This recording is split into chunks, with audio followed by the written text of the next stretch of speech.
नमस्कार, स्वागत है आपका। आप देख रहे हैं एसबीसी टाइम्स और आपके साथ मैं हूं वैशाली व्यास। आइए बुलेटिन की शुरुआत करते हैं इस वक्त की अहम खबरों के साथ। पंचायत चुनाव के पहले चरण का मतदान हुआ संपन्न। जिले में दोपहर 3 बजे तक 69.5% रहा मतदान। मतदाताओं की लंबी कतार के चलते कई जगह देर तक चला मतदान। मनासा जनपद सदस्य के लिए मीना धर्मचंद सोनी को भाजपा पार्टी से नहीं मिला टिकट, निर्दलीय उतरी मैदान में। इसी के साथ ही मंदसौर जिले में त्रिस्तरीय पंचायत चुनाव में प्रथम चरण का मतदान संपन्न हुआ। मंदसौर जिले में 394 मतदान केंद्रों पर आज प्रातः 7 बजे से प्रशासनिक अधिकारियों द्वारा मतदान प्रारंभ किया गया। मतदान महापर्व में 394 केंद्रों पर 2,23,370 मतदाताओं ने ग्रामीण क्षेत्र में युवाओं ने बड़े उत्साह के साथ शांतिपूर्वक मतदान किया। साथ ही गांव के विकास में अधिक से अधिक मतदान करने की अपील भी की गई। गांव धुंदड़का में आदर्श मतदान केंद्र बनाया गया, साथ ही वोटर सेल्फी जोन भी बनाया गया। मंदसौर एसडीएम बिहारी सिंह ने बताया कि 25 जून 2022 को त्रिस्तरीय पंचायती चुनाव बहुत ही अच्छा और शांतिपूर्वक चुनाव संपन्न हुआ। कहीं कोई अप्रिय घटना की सूचना नहीं है। मतदान दोपहर 3 बजे तक हुआ। उसके बाद मतगणना प्रारंभ हुई। खूब अच्छा चल रहा है। ये बहुत हम लोग के लिए शुभ संकेत है। लोगों में उत्साह है, शांति है और मतदान बहुत स्मूथ चल रहा है। उम्मीद है कि 3 बजे तक जो हम लोग की अपेक्षाएं थे उस हिसाब से मतदान होगा और वहीं पर मतगणना करके ये जो त्रिस्तरीय पंचायत का जो प्रथम चरण है उसमें हम लोग बहुत अच्छे से इसको निष्पादित कर रहे हैं और अच्छे सुखद परिणाम रहेंगे। अभी तक ग्रामीण क्षेत्रों कई जगह तो ऐसी कोई गतिविधि वगैरह कुछ नहीं, बहुत थॉरो पीसफुल है। पुलिस व्यवस्थाएं मुकम्मल है, प्रशासनिक मशीनरी बहुत अच्छे से है, हमारी पोलिंग पार्टी बहुत सुसज्जित है, तो कहीं से कोई इश्यू नहीं है। आप मतदान करने आए, किस तरह का उत्साह? बहुत उत्साह है लोगों में। काफ़ी सुबह से लाइन लगी है लोगों की। इस बार काफ़ी उत्साह है। अपना वोट करें, सभी आए मिलके। मैंने अपना वोट कर दिया है। जो मतदाता जो कि सभी आके अपना मतदान, सभी का अधिकार है तो उसको वेस्ट नहीं जाने दे। काफ़ी कोई अच्छा गांव का विकास हो उसके लिए अच्छा उम्मीदवार चुने और ग्राम के विकास में योगदान करें। सभी से यही अपील है कि घर ना बैठे, आए, बाहर निकले घर से और मतदान करें।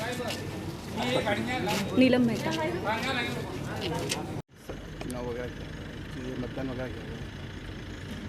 त्रिस्तरीय पंचायत चुनाव के पहले चरण में आज मंदसौर क्षेत्र के 394 मतदान केंद्रों पर शांतिपूर्वक मतदान जारी है।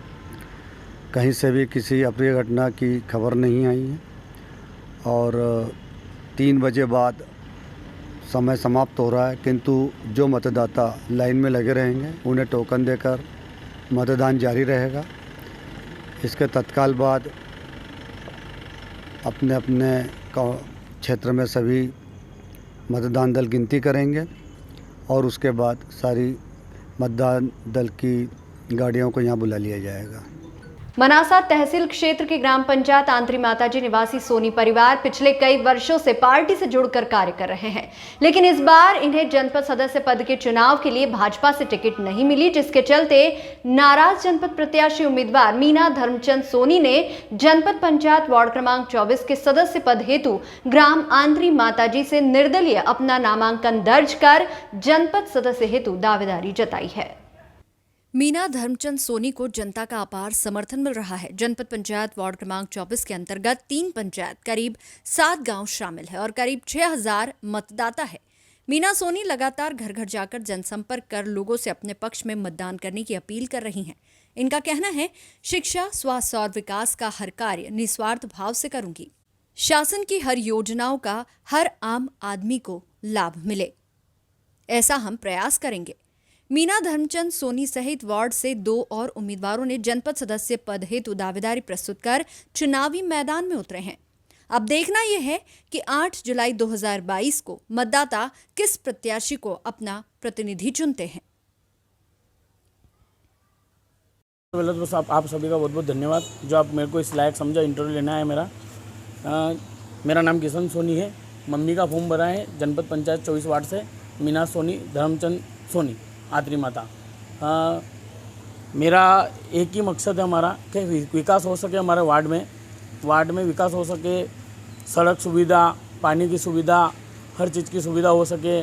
स्वास्थ्य विभाग में स्वास्थ्य का हर चीज़, हर जनता को हर चीज़ मिल सके। उसके अलावा शिक्षा विभाग में भी सब जो भी चीज़ आती है सरकार द्वारा वो हर व्यक्ति तक पहुंच सके। अच्छा, विकास कार्य की बात करें तो आगामी दिनों में यदि आप जनता द्वारा चुने गए तो किस तरह से किन कामों को आप पहले प्राथमिकता देंगे? शिक्षा के लिए, स्वास्थ्य के लिए, इन चीज़ों को पहले प्राथमिकता देंगे। जल सुविधा के लिए, सड़क योजना के लिए, जो भी अंतर्गत सरकार से सुविधा मिलती है उनको अपन जनता तक पहुंचाएंगे। शासकीय योजनाओं का लाभ उनको नहीं मिल पाता है, उन समस्याओं को उन लोगों तक कैसे पहुंचाओगे अगर आप प्रत्याशी चुने गए? पहले तो जनता से अपन पूछेंगे उनको क्या क्या दिक्कत है, क्या सुविधा नहीं मिल पा रही है, फिर वो अपन आगे तक अधिकारी तक पहुंचाएंगे। फिर वहाँ से जो भी होता है वो अपन जनता तक पहुंचाएंगे। हर नागरिक को हर सुविधा मिल पाए वो कोशिश करेंगे। बुलेटिन में यहाँ रुकेंगे एक छोटे से ब्रेक के लिए, आप बने रहिए हमारे साथ। स्थानीय जैन पंचायती नौरा में विराजित राष्ट्रीय संत कमल मुनि कमलेश ने प्रेस वार्ता में धार्मिक, सामाजिक, राजनीतिक, गौशाला एवं नशे के विषय पर अपने बेबाक विचार व्यक्त कर कहा कि सरकार ने जहां भी पवित्र नगरी घोषित कर रखी है वहां से सरकार को मांस एवं शराब की दुकानें हटानी चाहिए, तभी पवित्र नगरी घोषित करना सार्थक होगा। राजनीति पर संत ने कहा कि सभी पार्टियां 30% महिला आरक्षण की बात करती है, वहीं बिल लोकसभा में पास नहीं होता है। आगे कहा कि जैसे कि सरकारी नौकरी 60 वर्ष बाद रिटायरमेंट होता है, वैसे ही राजनीति में भी 60 वर्ष की उम्र के पश्चात राजनेताओं को राजनीति से त्याग देना चाहिए, जिससे कि युवाओं को राजनीति में आने का मौका मिले। संत ने कहा कि पूरे विश्व में हमारे देश की विशेषता है कि सत्ता के लिए कभी भी संघर्ष नहीं हुआ। दूसरे देशों में सत्ता के लिए खूनी संघर्ष होता है, यहाँ तक कि पड़ोसी देश फौजी शासन रहता है। आगे बताया, पॉलीथीन का उत्पादन ही अगर बंद हो जाएगा तो पॉलीथीन मार्केट में नहीं मिलेगी, जिससे कि और असमय गायों की मौत हो रही है उस पर भी रोक लगेगी। नशीली चीज़ों का प्रयोग बारूद के ढेर से भी खतरनाक है, क्योंकि विश्व को सबसे बड़ा विनाश जो हो रहा है, चैत्र का विनाश कहो, संस्कारों का विनाश कहो, धन की बर्बादी कहो या परिवार की तबाही कहो, सबका मूल नशा है। तो नशे, जबकि WHO खुद कह रहा है कि स्वास्थ्य से के लिए नशे खतरनाक है, और हमारी सरकारें दोहरी नीति अपनाती है, नशाबंदी का ढोंग भी करती है, न शराब का लाइसेंस भी खुद देती है। यानी हमारी नीयत साफ नहीं है, इरादे नेक नहीं है, सरकार के सोच स्पष्ट और साफ नहीं है। आज जैसे उमा भारती जी आज शराबबंदी के बारे में बात कर रहे हैं, वास्तव में शराब विश्व के लिए, देश के लिए अत्यंत घातक है। सरकार को जितनी राजस्व की आय शराब से होती है उससे कई गुना ज़्यादा एक्सीडेंट, बीमारी, झगड़े और फसाद में पूरे हो रहे हैं। जितने एक्सीडेंट हो रहे हैं, उमा भारती का समर्थन करते हैं। मैं उमा भारती का, मैं तो नशे शराबबंदी के ऊपर मेरा तो क्या, कोई भी ऐसी बात करें हम सबका समर्थन करेंगे। हम जब भी कर रहे हैं ना, शराबबंदी होना चाहिए। वो शराब पूर्णबंदी की बात नहीं कर रहे हैं, वो कुछ परिवर्तन की बात कर रहे हैं। हम तो पूर्णबंदी की बात कर रहे हैं। गलिए नहीं होना। युवा पीढ़ी नशे में खोखली होगी तो देश की रक्षा कौन करेगा? हमारी युवा पीढ़ी जितनी भी है वो नशे के लत में शिकार हो रही है और उसी में अपराध बढ़ रहे हैं, और उसी से जिस प्रकार आजकल अश्लीलता या माँ बहनों के साथ जो गैंग रेप हो रहे हैं उसके पीछे नशा ही मुख्य कारण है। नशा नाश का द्वार है, नरक का द्वार है। और मैंने तो धर्म गुरुओं को कुंभ के मेले में कहा था, मैंने कहा संत भगवान का रूप होता है, वो कम से कम नशा मुक्त तो बने। नशे में और धार्मिकता में 36 का आंकड़ा। नशीला आदमी धार्मिकता में प्रवेश नहीं कर सकता। तो सबसे पहले मैंने कहा तो संतों से आह्वान किया, भगवान का रूप हो, आप कम से कम नशे से मुक्त होकर नैतिक और सदाचार जीवें। आपका आदर्श जनता को प्रेरणा देगा।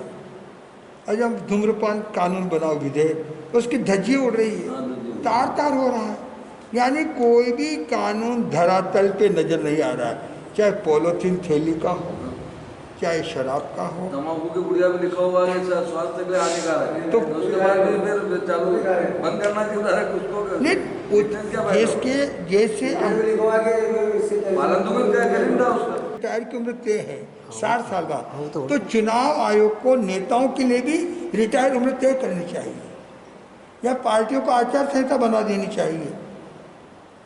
70 साल के ऊपर, 75 साल के ऊपर, अब जो 80-90 के हो रहे हैं तो भी चिपके हुए हैं। तो मैंने चुनाव आयोग को 5 सुझाव भेजे हैं। 5। पहला तो उम्र पे प्रतिबंध लगे, क्या? दूसरा, यदि स्कूल सरकारी नौकरी के लिए ग्रेजुएशन जरूरी है, क्या है, तो नेताओं के लिए भी ग्रेजुएशन जरूरी है। कम से कम वो BA MA या हायर सेकेंडरी पढ़ा लिखा हो, ताकि वो आने का नेतृत्व कर सके। अब जो खुद ही नहीं जानता, वो देश के IPS IAS लोगों का नेतृत्व कैसे करेगा? और तीसरा, हमने कहा है कि सभी चुनाव एक साथ होने चाहिए टोटल, ताकि बार बार जो आचार संहिता लगती है, इससे विकास के काम अवरुद्ध होते हैं। दूसरा, बार बार के चुनाव से जो खर्चा होता है, इससे भ्रष्टाचार को बढ़ावा मिला है। शक्ति, समय और पैसा तीनों की बर्बादी है। और सब चुनाव एक साथ हो जाए तो एकदम सब चीज़ें व्यवस्थित हो जाएगी। और चौथा, हमने कहा है कि भाई जिस प्रकार 33% आरक्षण है महिलाओं के लिए, ये लोग नेता रोज शोर मचाते हैं मंच पे बैठकर लोकसभा में, फिर लोकसभा में प्रस्ताव पास करने से रोक कौन रहा है? जब सब पार्टी चाहती मिलना चाहिए तो रोक कौन रहा है? और मान लो अड़चन है तो SBCN टाइम्स के लिए नारायणगढ़ से रमेश पेंटर की रिपोर्ट। इस बुलेटिन में फिलहाल इतना ही। लगातार न्यूज अपडेट्स के लिए देखते रहिए SBCN टाइम्स।